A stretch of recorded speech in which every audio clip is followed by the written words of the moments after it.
Report نمائندہ United news سید اصغر علی شاہ بستی جندو پیر کمال کے رہائشی محمد عارف ڈاہا نے مدینہ مسجد جندو پیر کمال میں محترم سید عبدالرزاق عرف وڈے شاہ اور دیگر معززین علاقہ کے روبرو حلف دے کر منشیات فروشی سے توبہ کر لی۔ تفصیلات کے مطابق بستی جندو پیر کمال کا رہائشی رئیس محمد عارف ڈاہا جو کہ کچھ عرصے سے منشیات فروشی کا دھندا کرتا تھا، آج مدینہ مسجد و عیدگاہ جندو پیر کمال میں محترمہ مسجد سید عبدالرزاق شاہ اور پیر وڈے سائیں سید شیر علی شاہ، حاجی نواز سولنگی، حاجی محمد طارق لبانہ،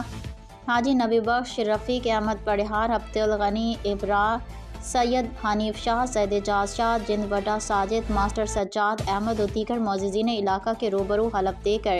منشیات فروشی سے توبہ کرتے ہوئے حلف کہا کہ آج کے بعد میں منشیات فروشی سے مکمل توبہ طائب ہو کر محنت کر کے رزق حلال کما کر اپنے بیوی بچوں کا پیٹ پالوں گا۔